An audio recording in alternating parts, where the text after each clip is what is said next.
Fala galera, aqui quem fala é Juan de Lima e tá começando mais um boletim de notícias aqui no canal do Pedrosa. Então, roda a vinheta!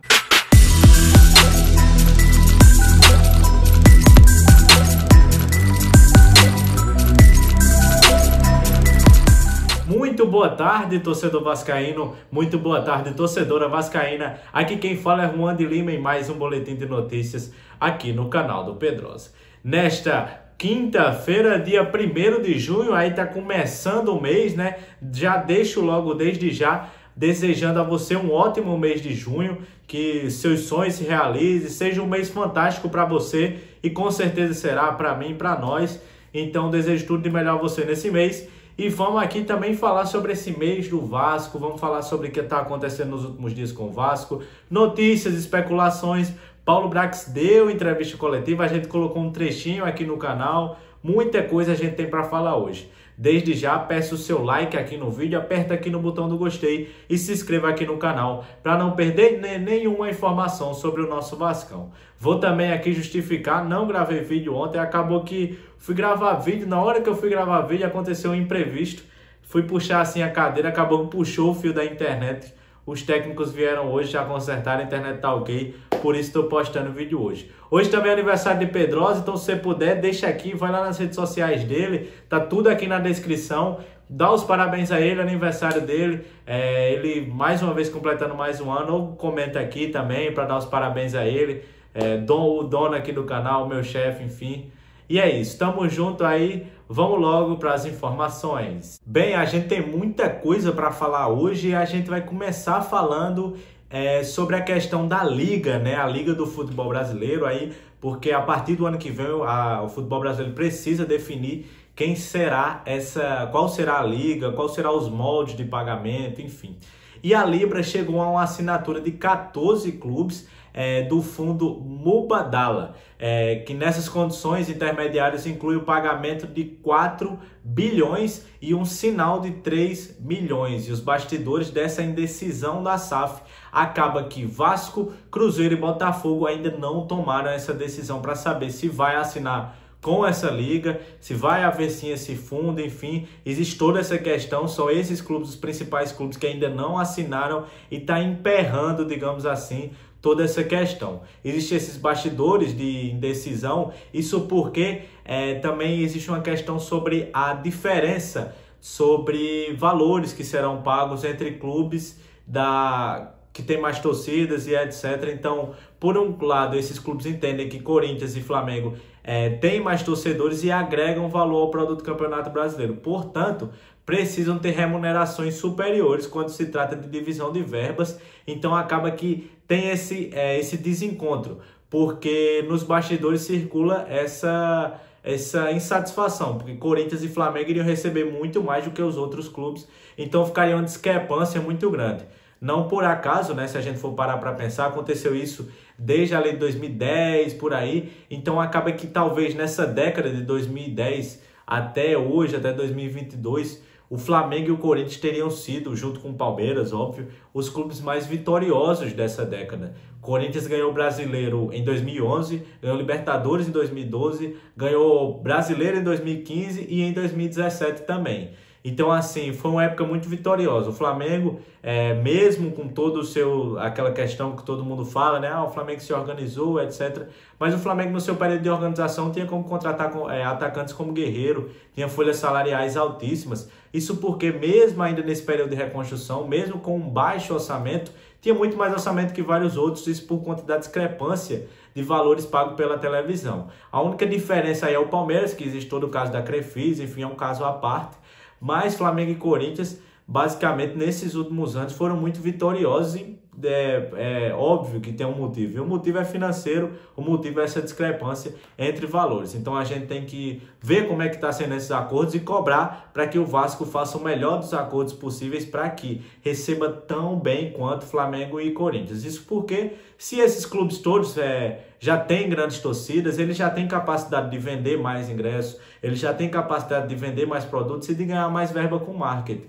se já tem esse favorecimento. Além disso, ainda tem um fator de ganhar mais também com a televisão. Eu particularmente discordo e eu queria saber, torcedor, a sua opinião, comenta aqui pra gente. Bem, agora a gente tem que falar sobre como é o processo aí de contratação da 777. Isso porque o GE fez uma excelente matéria, indico também ler lá, mas eu vou dar um resumo do que tem lá. Basicamente, ele deu um passo a passo de como é explicada a contratação, né? Basicamente, os passo a passo são identificar as carências, identificar as características do jogador. Existe também o projeto da 777, que busca por jogadores que virão a se tornar um ativo do clube, ou seja, jogadores que sejam um pouco mais jovens ou algo do tipo. Casos mais pontuais existem, como é o caso de Jair, que tem 28 anos. Então, ele faz com que o elenco tenha mais casca e possa disputar melhor, inclusive evoluir as pessoas mais jovens. A partir disso, o Vasco tem também uma equipe de análise com 4 analistas que analisam os jogadores por afora, enfim, são 4 analistas, e aí passa pelo ok do clube, né? Que aí entra o diretor técnico Abel Braga e o técnico Maurício Barbieri, que precisam também da aprovação e uma nova análise da 777 e dos scouts da 777, para aí, enfim, chegar numa possível negociação, Paulo Brax poder, enfim, negociar com o jogador para contratar esse jogador. Então é todo um processo, existe um critério, só que mesmo assim existe muita dúvida, né? Porque como é que existem tantos critérios e o Vasco acaba contratando nomes como Juan Cruz, como Robson Bambu, talvez, enfim, vários outros que são bastante críticos. Matheus Cocão, são nomes bastante que a gente não entende muito bem como passou por esse crivo, enfim. E também nessa matéria falou sobre os nomes que foram barrados, né? Isso porque Eduardo Sacha foi um nome barrado pela 777, Charles Arangues, aquele que já jogou no Inter e recentemente estava no Bayer Leverkusen, também teve o seu nome barrado, e também o zagueiro Júnior Alonso, que está no Krasnodar da Rússia, jogou recentemente também pelo Atlético Mineiro. Foram todos nomes aí que foram recusados pela 777. A gente não sabe muito bem o motivo, a gente tem que apurar, nós jornalistas, mas fica aí a informação para você. Eu queria saber a sua opinião, torcedor. Vocês acham que esses 3 nomes, Eduardo Sacha, Júnior Alonso e o nome de Charles Arangues, já ajudariam o Vasco nesse ano 2023? Comenta aqui pra gente que a sua participação é muito importante para o canal do Pedrosa. Bem, além disso, outra matéria muito bem feita, mais uma vez, a equipe do GE sensacional, feita por Emanuele Ribeiro, falou sobre os nomes de meias que o Vasco tentou contratar. E aí tem alguns nomes que já saíram na imprensa, outros não. E o primeiro nome deles, é o que saiu mais forte, foi o nome de Papo Gomes, que foi campeão do mundo pela Argentina em 2022 agora. Teve também o nome dele, Felipe Coutinho, também foi consultado pelo Vasco. No entanto, ele não chegou a negar o Vasco, mas ele disse que no momento não havia possibilidade de retorno nesse ano de 2023. Houve também o nome do jogador Igor Coronado.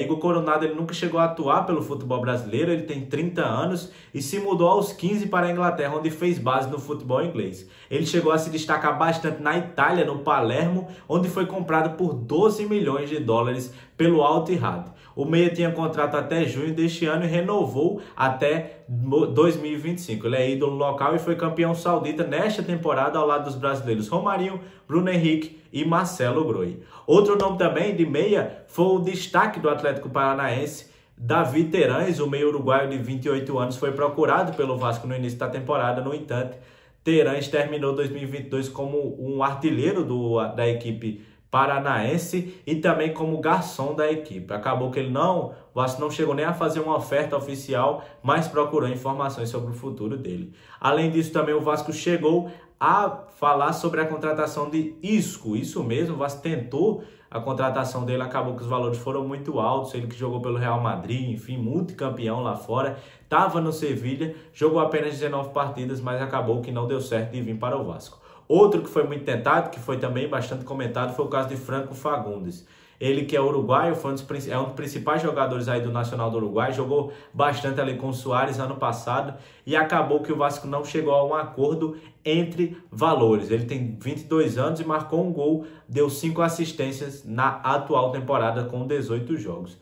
Outro caso também foi o nome de volante, né, que o Vasco chegou a sondar o nome de Gustavo Cuejá e também chegou a sondar aí os nomes de Alan e Souza. Alan, vale salientar que caso Alan queira voltar para o Brasil, o Vasco sim tem interesse em fazer uma oferta e tem sim interesse em contratá-lo. Então, vamos ver o que é que vai acontecer aí nos próximos dias. Esses são nomes que foram ventilados e confirmados aqui no canal do Pedrosa. Alguns a gente já tinha falado, inclusive.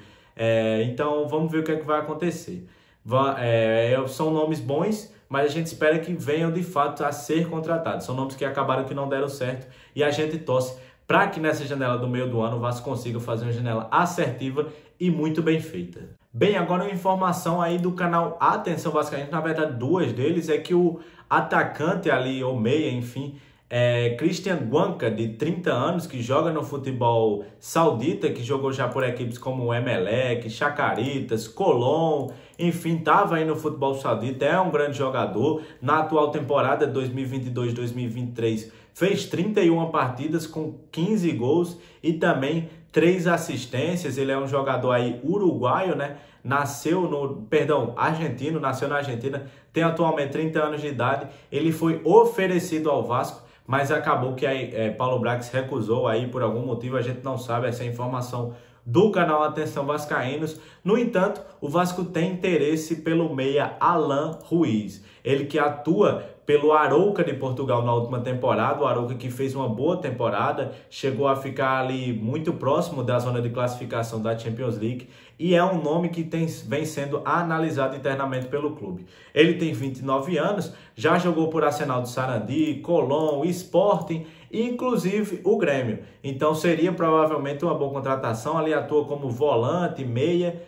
Quem sabe aí Alan Ruiz não pode ser aí o novo jogador do Vasco, pode avançar nessas negociações. Vamos ver, agora é aguardar e a gente vai seguir sempre apurando as informações aqui no canal do Pedrosa. Bem, agora a informação sobre o jogo, né, do Vasco contra o Flamengo nessa segunda-feira, que deve acontecer no Maracanã. É que Carabarral pode ser uma das novidades no time titular do Vasco, então quem sabe aí Carabarral pode estar aí entrando talvez no lugar, quem sabe, do garoto Barros ou quem sabe também do garoto Galarza. Tem também aí o Ryan Santos, que tem aí 16 anos de idade, é uma joia do base, vem ganhando bastante espaço no elenco, vem demonstrando qualidade no treinos, encantando aí a comissão técnica. Quem sabe aí não pode pintar, entrando no segundo tempo. A gente torce demais pro Ryan, que é um cara que faz muito gol no Flamengo na base. Então quem sabe ele não possa entrar e fazer diferença. Bem, é isso, mais um boletim de notícias aqui no canal do Pedrosa, bem recheado. Muito obrigado por assistir o vídeo até aqui, torcedor vascaíno. Agradeço demais a sua audiência, o seu comentário, o seu like. Deixe seu like e se inscreva aqui no canal, beleza? Tamo junto, desejo a você uma ótima tarde, valeu e tchau!